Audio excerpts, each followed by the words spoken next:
Welcome to part 2 of my national vlog. If you missed yesterday's episode, I recommend checking it out before watching this video.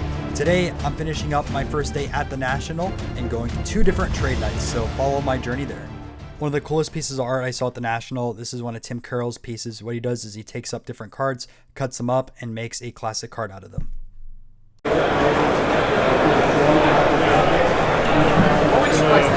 1930 Bradman, Player and Sons.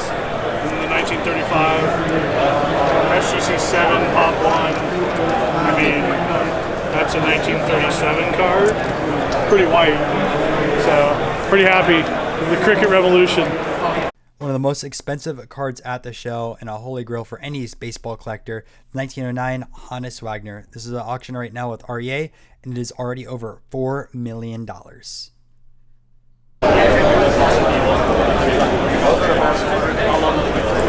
Round 1, and Joe Lewis, the brown bomber in the dark trunks, Marciano in the white. And there's tremendous drama involved in this one. Joe Lewis, one of the greatest champions the boxing game has ever known.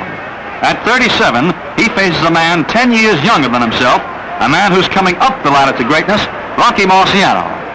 So I already had the Rocky rookie card in my PC. If you don't know, it is the 1951 ringside. But now I'm able to add in the Joe Lewis as well, which is from 1935. This fight was really important because you had the new up-and-coming boxer with Rocky versus the old guy, which was Joe Lewis. Both fighters are legendary top 10 boxers of all time, and I was super happy to add a 7 to my collection. This video is sponsored by my friends over at myslabs.com. I wouldn't have been at the National without them. If you're looking to sell your graded cards, you're looking to sell NFTs or comic books, head over to myslabs.com. They only take a 1% commission fee. On the reverse side, you can also find a ton of deals. So I use MySlabs all the time. Make sure to check them out.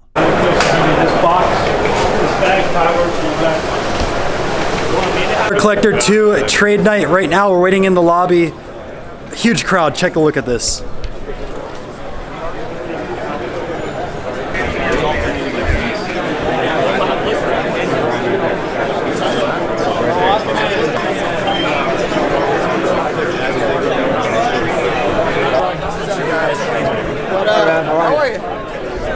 What up? What's up, Ryan? Guys, have fun. Make lots of trades.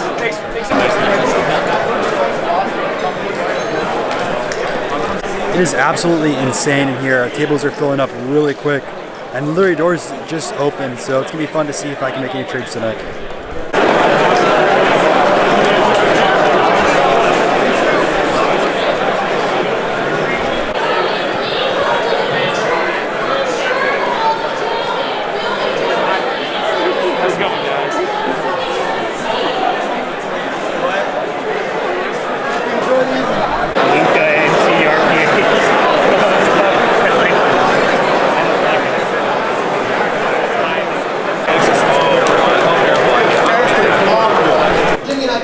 Guys enough for coming to this.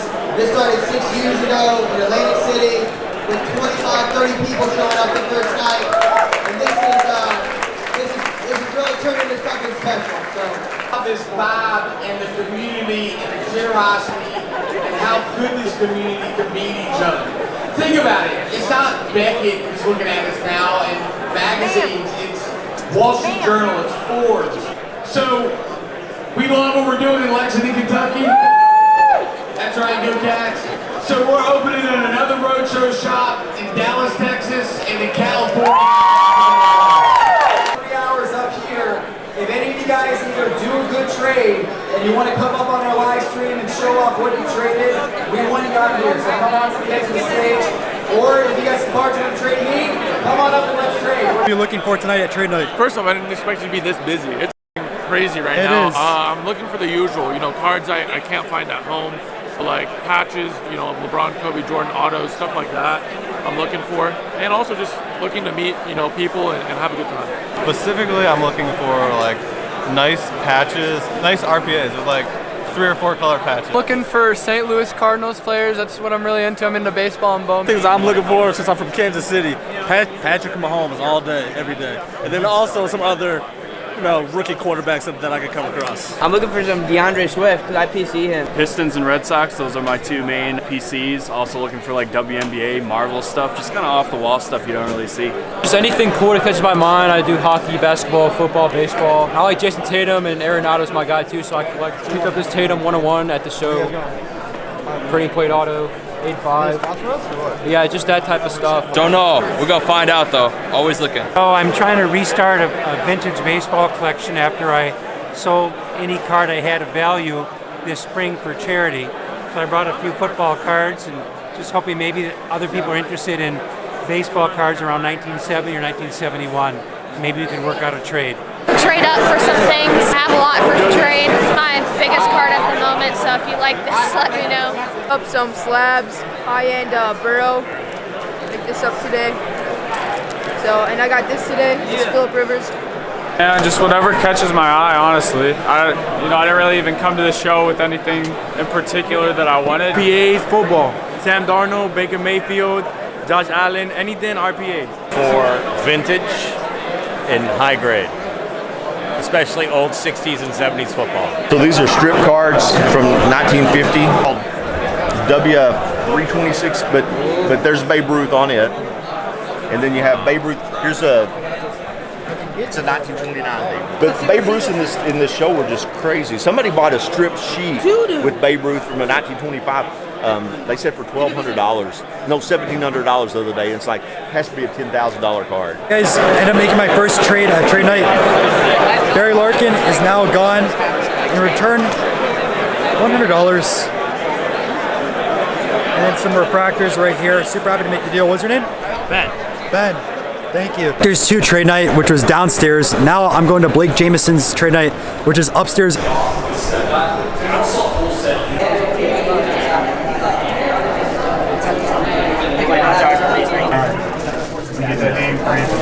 got a ballpoint pen?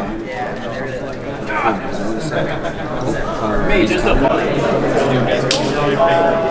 I sent you cash up earlier. No. Different than last year. And then I ended up. So I just got my VIP bag from the Blake Jamison event. Super excited to see what it is. Let's take a look. Oh, I think out there. Series 2 now. Oh, we got a number to 199. Yo, let's go. It's a Shane Bieber. Here with Blake Jamison. He's designed a lot of different cards in Project 70 and also Topps 2020. Today a little bit about some of your designs, Project 2020, 70. Sure. Initially, the Topps reach out to you. Do you reach out to them, or how did that whole relationship start? Yeah, they reached out to me. They had seen some work that I had done with the Premier Lacrosse League. So I played lacrosse in college and also was just kind of in the business of painting for athletes on spec, basically for free, just to get my name out there within that sport. Turns out Jeff from Topps is like a really big lacrosse fan, and so he saw my work there and invited me to be part of 2020. I have a background in marketing, and so I left that marketing industry at 30 to start painting full time, and part of my plan was like to always have some type of focus and niche for my art business, not just generally making art for everyone.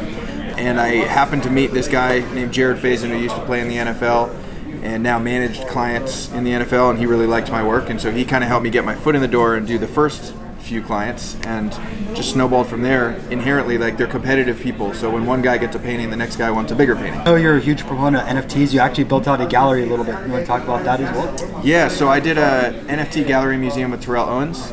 I was friends with his manager through the sports work that I had done. I'd painted some of his clients, and when the NFT stuff really started to take off at the beginning of this year, I sat down with Max and we kind of looked at his client list of who would be a good fit to do a project with, and T.O. came up, and I was very excited to work with him, and he's great, and that's like an ongoing project. We had a first launch with seven artists, and now we have 5 more artists that we're adding. We're going to continue growing the museum. And any Project 2020 artists or top 70? Yep, Naturel, Lauren Taylor, Keith Shore is involved in a project with me. Those ones so far. Nice. And lastly, out of all the Topps years, what's your favorite design? I think the 87 with the wood grain border, particularly because that was Mark McGuire's rookie year. But also, like, I just remember growing up collecting, and like I just thought it was such a cool design as a kid, and I still think the same now. You actually just did the first pitch. Was that yesterday or today for the Topps? Last night, and I found out about it 15 minutes before I had to pitch it, so I was totally unprepared. Did you do well on it? It was all right. I made it over the plate. little bit outside. I did not throw a strike, but I'd say it was all right. So last year I started working with Topps. Blake over there was also a part of this project. It's 20 artists. We all had the same 20 rookie cards to remix and reimagine. They let us kind of take it in whatever direction they want and just make a piece of art that they printed on demand. And then Project 70 is pretty similar. There's more artists, and we get to choose our own players this year. So I'm really enjoying the creative freedom on it. You know, actually, I think the stadium cards are my favorite. Because over here, you know, my typical art, I don't like to draw people. So putting stadium cards. Check out one of these in the, yeah, some of these are real nice. That was the first one in the series. There we go. Now, one of the things I've noticed with your art is the blob. You want to talk a little bit about the blob as well? Sure, yeah. So here's the pin, probably the truest form of the blob. So I lived in Argentina for 2 years. That's something that people don't know about me. Down there, living there, I just got exposed to all different kinds of art, you know, and going to museums, like learning about the old school, like, you know, just the craft of it. And so I got inspired by Latin American art, and that was what led me to creating this character, honestly. Like, that's why he's like a profile view. But really, it's a reflection of myself. He goes where I go. He's one of my best friends. And he appears in almost all my cards somewhere. What is your favorite year of a Topps design? Favorite year, probably 1990. That's the year I was born. And I love that border. This one's a 1990 inspired Ozzie Smith. Lauren, one of the artists as well for Project 70. Talk a little bit about some of the artwork that you've done in Project 70. You want to show some of the different cards you've done? You bet. So far I've completed 9. I've only got 7 here with me. The All-Star Game one with Arenado and Devers has not arrived, and either has Vladdy. We've got Griffey. We've got a duel with Seager and Bellinger. My Mike Trout. Bojack, Tony Gwynn, Lou Gehrig, and then Aaron Judge was my first card. So that is what I've got, and then we've got a whole bunch of posters, a whole bunch of my licensed prints. So I'm a licensed MLB artist. So before cards, I did a lot of prints, and that's the main thing I did before Topps cards. So a lot of my images try and tell stories within the image. So, for example, Michael Chavis, he journals about every at bat. So if you look carefully, he's journaling in his helmet. And that was his first home run in London. And yeah, every piece kind of tells a little story. And a lot of these guys own the originals. I got rejected by Topps like 4 years ago, and it made my art better. So I was like, I got to do something more. I got to be more unique. And then they approached me in November about this, and I was excited. I was like, let's do this. At the same time as that softball accident? My accident was about 4.5 years ago, and that's when I really started focusing on art because I could no longer play. So this was how I kind of found my athlete in a different way. And then yeah, so it was about 4 years of really just doing art, and kind of that's all I focused on. Everyone, sure. What's your favorite year of a Topps design? Ooh, I originally would probably say I'm a big fan of the 1952. I love the old cards. So I love this one because they do the autograph, and then I changed to football, baseball alternates, but usually there's stars. I love the signature plate and the simplicity of it. If you notice, I have nothing in my background of any of my cards. It's all wood grain. So simple cards are my jam. So you made 50 different videos? 50 videos, one for each one. So it was a fun little project. Put it on a little carousel. It's an original concept, man. That's what the world's all about. That's what our world's about. It was great learnings for sure. To learn about the process of making NFTs, but also to show appreciation to everyone who got one. Okay, so your biggest takeaway, it was mainly like a gift. It's a gift. Yeah, no royalties ever. It's just if anyone I don't think a lot of people are going to sell them, but if they ever did, it all is for them. Yeah. All right, guys, I'm here with Slabby Sosa and Peter Packman. Second day at the National done. Any big pickups so far? Yeah. A couple big pickups right here. We got this Rip Hamill Topps Javid Best 101 right there. Oh yeah. Yeah. We got another. Yeah, that's done by that gentleman right there, Card Killer. One of the greatest to do it, and then the other greatest to do it, Donnie B, right there. So yeah, that's what we own. 2 goats, and that's Rip Hamill Topps. That's the person who's not here with us right now. Another goat. I'm Peter Packman, Slabby Sosa, but Rip Hamill Topps is not able to be here at the moment, but those are our pickups for the week. Now you guys also create some music out there. Yes, you want to talk about your origin story and who you created some music for as well? Oh shit, we create music for the hobby. That's what we created music for. The hobby, Yep. We started about a year ago, exactly a year ago. Tomorrow will be our year anniversary making music and content specifically for the hobby. We've been exactly a year. Exactly a year. Congrats, guys. Yeah, we've been collecting as well. Yeah, we've been collecting our whole lives and things like that, and been a part of it, but more in the closet collecting toys and a whole bunch of stuff, not just cards. But when we got back into the hobby, I guess the social media aspect of it, we wanted to give and add value in ways that we didn't see it was present. So music was one of those areas that we wanted to start creating, and we did. Talk a little bit about your Instagram page and some of the different artists that have approached you to sell their cards. Yeah, man, absolutely. So I am encroaching 31,000 followers on IG out of starting my account 2.5 years ago. Ironically, I was CardKiller's 17th follower. Me and him started following each other the same week. Our story has a lot of crossover involved in it. Mentioning that he was making full-size pieces with like cutout refractors and whatnot. Started repurposing it into cards, and it caught my attention. I mean, this is my piece, but he does very similar stuff. Yeah, man, his work caught my attention. Not only was it super appealing, he had a lot of nostalgia in his work, and that's why you'll find a lot of nostalgia in my work, in my collection, in my life, in my house. Basically, if it breathes passion into me, I'm breathing it back out, making stuff that I think is cool. Does everybody think it's cool? Maybe not. But you know, with 30,000 followers, if 90% of them like it, I'm good with that. It's been a quite a ride with that type of following. People see that I'm making work like this. I'm not the most artistically gifted dude in the world, so people see that I'm doing stuff like this and you know, making some sales. Next thing you know, we went from having, you know, 5 or 6 artists in our circle, in our genre, to there's probably over 70 to 100 different artists trying to make a marketable piece out of cards. And I'm not saying that any of them are better or worse than me, but a lot of them just flat out probably wouldn't exist had they not been exposed to my page in the first place. So it's I don't know, man. It's not only is it an honor to be part of such a growing community, camaraderie, and a lot of loyalty, man. We've done a lot of crazy things. CardKiller and myself, we had a buddy that got their car stolen less than a month ago, and it wasn't a great car. It was like, you know, like 1991 Honda, a lot of sentimental attachment to it, and that was their car. That was their car to get to work and all that. CardKiller and I threw an event on Instagram, and we raised over $2,000 for him. Got him a new car. He owns a new car right now that he's driving in because of CardKiller and I. Not only because of us, because of the community that we helped cultivate, and they just all stuck together and all came together for a common purpose to help get our boy a new vehicle, and to not only see it happen, but to be a big part of it.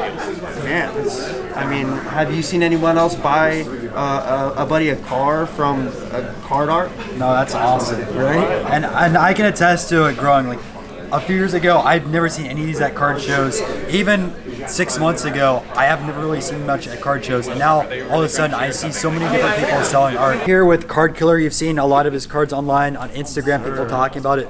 Really awesome stuff. So, I want to hear about your origin story. How you decided to start cutting up these cards and building some of these pieces.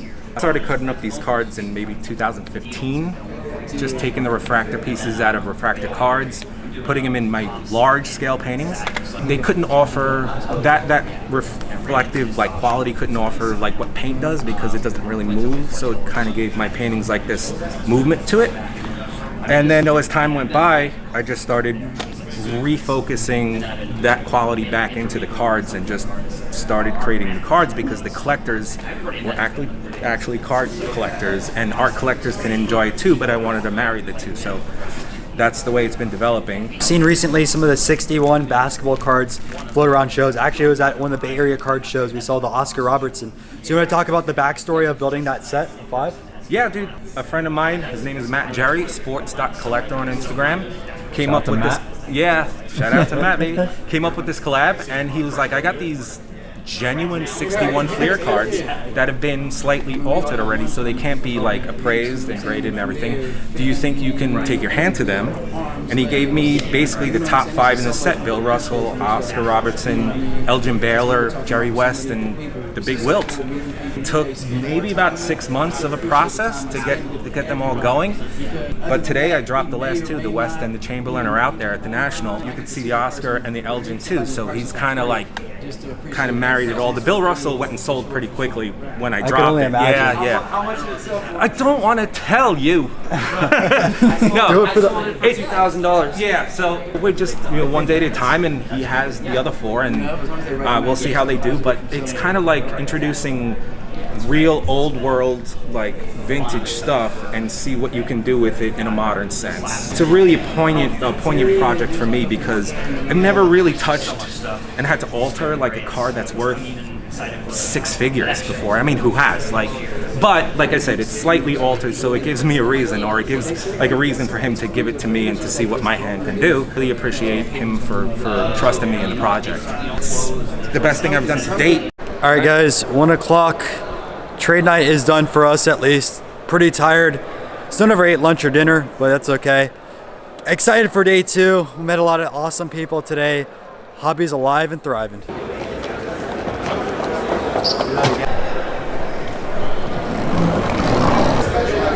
Good